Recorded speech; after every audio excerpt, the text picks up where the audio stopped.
네, 이번 순서는 영화계의 다양한 소식을 살펴보는 시간 무비토크입니다. 시내 21의 장영엽 기자와 함께합니다. 안녕하세요. 안녕하세요. 네, 기자님 오늘 첫 번째 영화계 핫 이슈 어떤 거죠? 네, 영화가 스크린을 벗어나서 극장 밖으로 나가기 시작했습니다. 네. 미술관에서 새로운 방식으로 꽃피우게 된 그런 영화와 관련된 전시 하나를 소개해 드리려고 하는데요. 네. 2016년 3월 13일까지 서울시립미술관에서 열리는 스탠리 큐브릭 전 얘기입니다. 스탠리 큐브릭 감독이라면 영화 샤이닝이나 로리타의 감독으로 기억을 하고 있는데요. 네. 일단은 영화 감독을 주제로 한 전시는 흔치가 않잖아요. 그렇죠. 과연 영화 감독과 전시를 어떻게 연계했을지 참 궁금해지는데요. 저희가 그 현장을 영상으로 담아왔습니다. 영상 보고 와서 계속 이야기 나눠볼게요.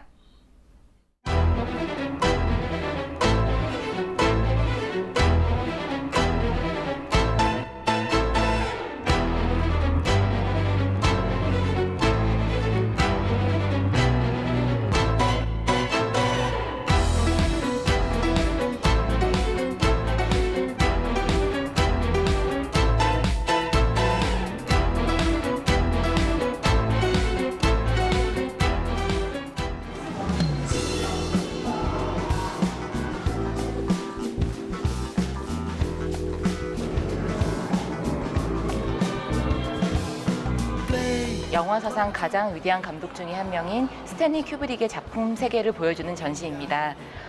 스탠리 큐브릭이 생전에 사용했던 자료들과 영화의 장면들을 보여주는 전시입니다. She likes the movies. I feel so sad. Chinese delivery. Lexington Avenue. Talking so dirty. Walking on Brooklyn Bridge. She knows I want her. She's driving me crazy. 그 중에서 특히 2001 스페이스 오디세이에 주목해 주셨으면 좋겠습니다. SF 영화의 새로운 기준을 제시한 영화이고요. 스탠리 큐브릭의 기술적인 영향을 유감없이 보여준 영화입니다.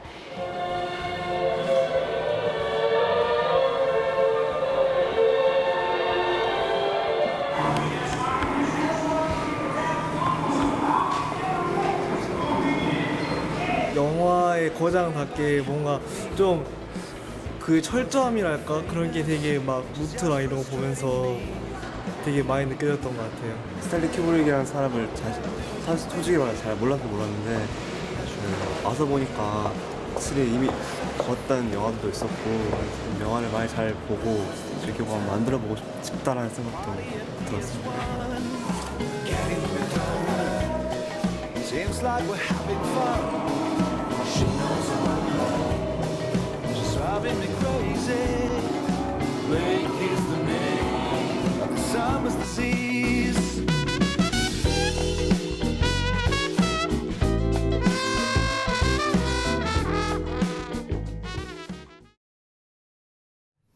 네, 정말 거장 감독이라는 수식어답게 훌륭한 작품도 많이 남겼고 또 이렇게 전시회가 열릴 만큼 대단한 감독이다라는 생각이 드는데요. 네. 우리나라에도 팬이 굉장히 많습니다. 맞습니다.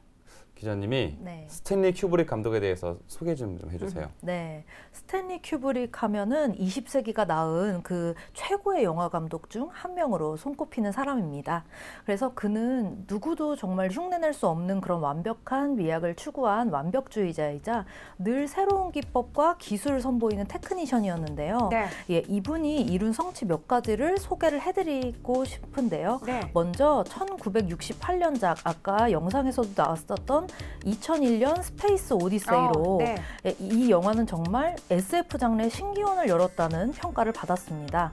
그리고 1975년작 베리 린든에서는 촛불 조명을 실험을 했고요. 그리고 1980년작 샤이닝에서는 스테디캠을 최초로 구사를 했습니다. 그러니까 한마디로 말하면 지금 전 세계 영화 감독들이 너무나도 자주 쓰고 그리고 손쉽게 구사하는 그런 다양한 영화적 기법의 창시자가 바로 스탠리 큐브릭이었던 건데요. 네. 스티븐 스필버그 그리고 리들리 스콧 그리고 크리스토퍼 놀란 등 21세기 거장 감독들이 존경하는 영화 감독을 꼽으라고 할 때 늘 빠지지 않고 언급되는 이름이 바로 스탠리 큐브릭입니다. 네. 말씀 들어보니까 정말 정말 대단한 성취를 이룬 감독이다라는 게 확 와닿는데요. 자, 사실 누군가 시도한 걸 따라하기는 쉬운데 그걸 시작하는 게 참 어렵잖아요. 이 영화 미학과 기술의 선구자 역할을 했던 스탠리 큐브릭 전시에서는 어떤 작품이 소개됐을지 좀 더 다시 한번 짚어주시죠. 네, 이번 전시에서는 1000점이 넘는 작품들을 통해서 혁신적인 촬영 테크닉과 완벽에 가까운 디테일을 보여줬던 스탠리 큐브릭만의 독보적인 영화 세계를 만나볼 수가 있습니다. 네. 예, 그의 대표작에 사용된 의상이나 소품에서부터 미공개 영상과 그리고 미완성 유작에 이르기까지 스탠리 큐브릭 감독의 다양한 그 영화 인생을 총망라하는 그런 다양한 자료들을 만나보실 수가 있는데요. 네. 예, 먼저 전시장 입구에 들어서면요, 전문 사진 작가로부터 출발한 그 큐브릭의 초기 이력을 만날 수가 있고, 또 출구로 이렇게 나설 때는 그 나폴레옹 등 그의 미완성 프로젝트들이 있거든요. 그래서 이 프로젝트들에 대한 자료들이 작별 인사를 건넵니다. 이 전시의 관람 포인트는 큐브릭이 수정을 거듭한 대본들, 그리고 작품 제작을 위해 수행한 리서치 자료들, 정밀한 스토리보드와 꼼꼼한 작업 스케줄표, 그리고 자신의 지지자들과 검열기관에 보낸 서신들도 있고요. 그가 지속적으로 업그레이드한 카메라 렌즈들과 2001 스페이스 오디세이에서 혁신적으로 적용한 특수효과의 신비를 만나볼 수가 있습니다. 네, 지금 말씀해 주신 것처럼 볼거리가 와. 굉장히 많습니다. 네. 스탠리 큐브릭 감독, 그리고 그의 작품 세계, 또 20세기 영화의 발전과 또 미학에 대해서 궁금하신 분들은 3월 13일까지 진행이 된다 그래요. 이번 전시 꼭 한번 들러보시는 것도 재밌겠습니다. 네. 자, 기자님, 그럼 두 번째 소식 어떤 게 있죠? 네, 두 번째 소식은요. 베테랑으로 지난해 큰 인기를 얻었던 류승환 감독의 신작 군함도의 그 캐스팅 소식인데요.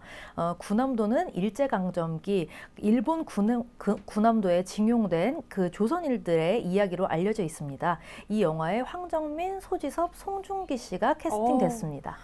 요즘 영화계 정말 잇따라서 특급 캐스팅 소식이 계속 들려오고 있는데요. 네. 지난주 핫이슈에서 소개해 주셨던 정우성 씨, 조인성 씨 주연의 영화 더킹, 그리고 하정우 씨, 차태현 씨 캐스팅이 된 영화 신과 함께 소식까지 영화계가 앞으로 좀 더 흥미진진해질 것 같아요. 작년에 우리나라 영화가 굉장히 잘 됐잖아요. 네. 그래서 올해 이 캐스팅이나 영화 제작이 잘 흘러가고 있는 것 같은데 네.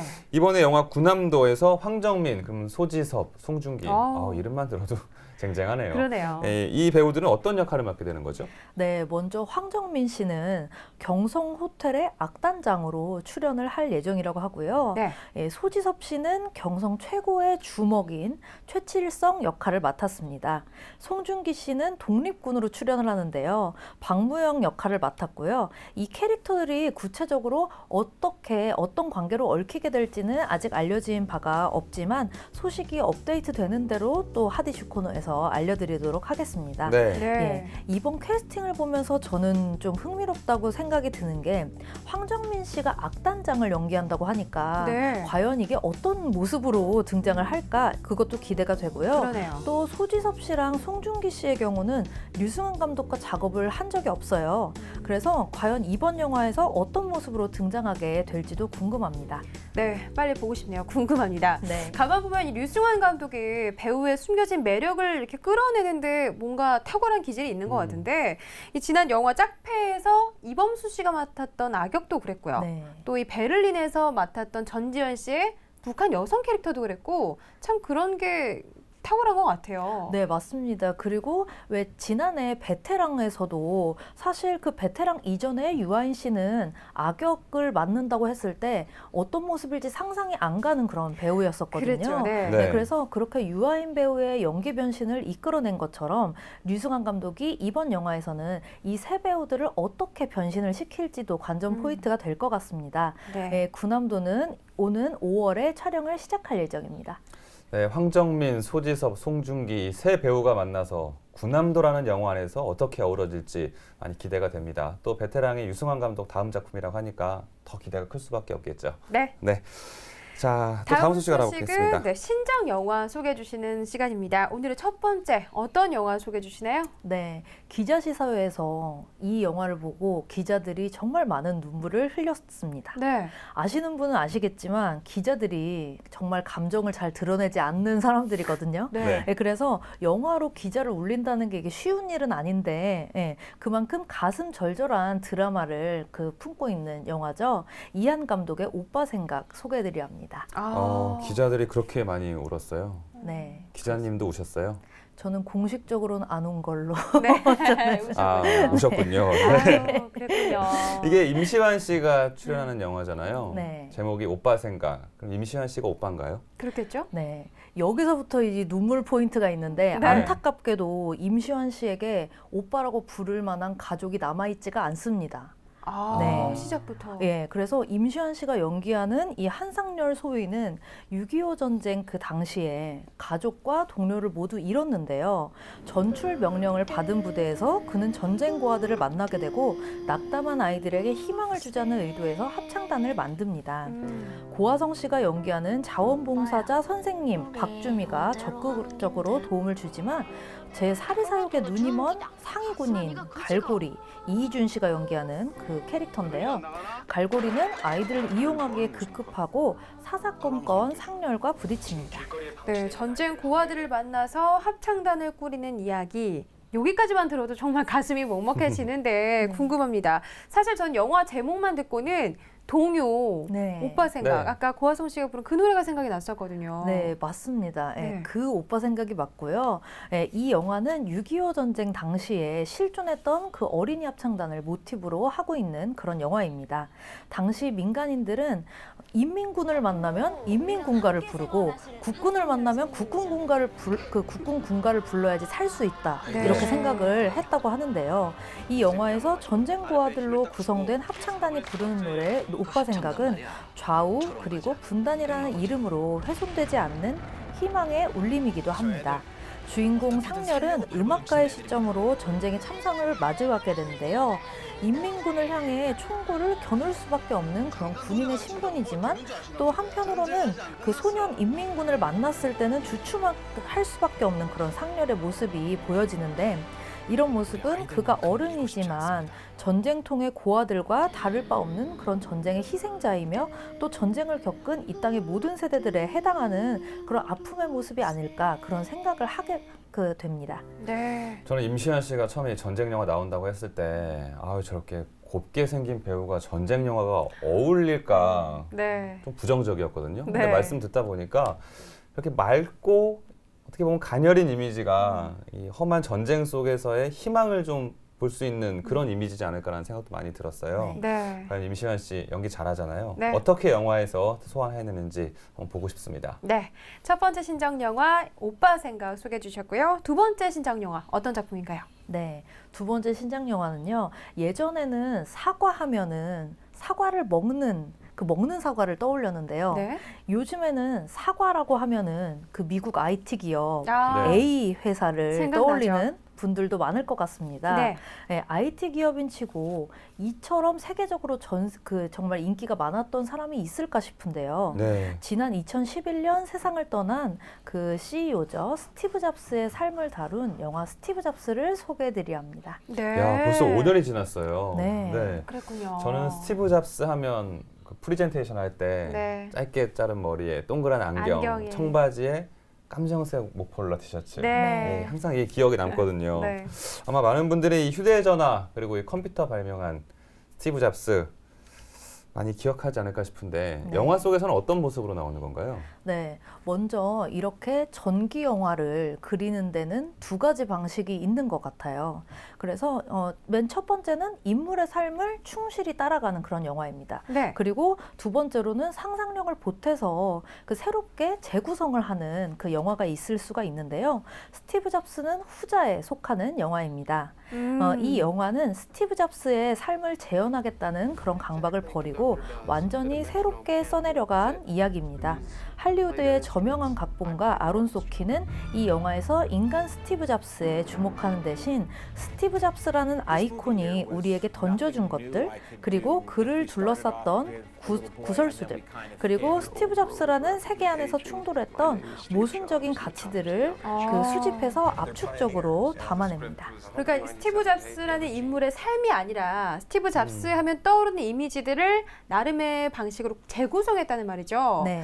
이 영화에 대해서 조금만 더 자세하게 설명 부탁드립니다. 궁금하네요. 네, 아까 그 말씀을 하셨죠. 스티브 잡스 하면 가장 먼저 떠오르는 게 그 이제 안경에 목폴라, 네. 그리고 네. 청바지. 네, 그런데요. 저는 이제 그가 신제품을 출시할 때마다 그 했던 프레젠테이션이 제일 먼저 그것도 떠오릅니다. 생각나죠. 네. 네, 그래서 그 프레젠테이션을 할 때 잡스가 검은 셔츠에 청바지를 입었었죠. 네. 이 영화는 2시간의 그 이제 상영 시간을 세 부분으로 나눠서 잡스가 했던 세 개의 프레젠테이션으로 가득 채웁니다. 1984년과 1988년 그리고 1998년 그 당시의 프레젠테이션인데요. 네. 영화는 프레젠테이션 직전에 무대 뒤에서 벌어지는 일들을 따라갑니다. 잡스는 무대 뒤에서 동료, 아내, 친구들을 만나 1대1로 수많은 대사를 쏟아내는데요. 이렇게 같은 상황, 같은 사람들을 대하는 잡스의 태도가 세 번의 프레젠테이션을 거치면서 어떻게 미묘하게 바뀌는지를 지켜보는 것이 영화 스티브 잡스의 관전 포인트라고 할 수 있겠습니다. 그리고 정말 천재 IT 기업인이었지만 그 잡스의 그 사생활에 대해서는 말들이 많았어요. 또 그 독선적이고 주변을 압박하고 친구를 무시하며 옛 연인을 믿지 못하는 그런 잡스의 모습이 또 이제 여기 영화에 나오는데요. 화려한 성공 뒤에 이처럼 신경질적이고 완벽주의자의 그런 그림자도 있었다는 것을 스티브 잡스는 극적으로 묘사합니다. 네. 정말 프레젠테이션으로 주목을 받았던 스티브 잡스잖아요. 그랬죠. 진짜 그냥 IT 기업의 CEO가 영화 제목으로 이렇게 나오면서 영화로 만들어진다는 건 흔한 얘기가 아닙니다. 대단합니다. 또 이 세 번의 프레젠테이션을 통해서 삶을 재구성한다는 아이디어가 신선한데요. 좀 네. 기대가 되는 영화네요. 그렇습니다. 전기 영화의 뭔가 새로운 방식을 제시한 게 아닌가 싶습니다. 영화 스티브 잡스 극장에서 꼭 확인해 보시기 바랍니다. 자, 오늘 소식은 여기까지 들어보겠습니다. 지금까지 시내 21의 장영엽 기자와 함께했습니다. 기자님 고맙습니다. 고맙습니다. 고맙습니다.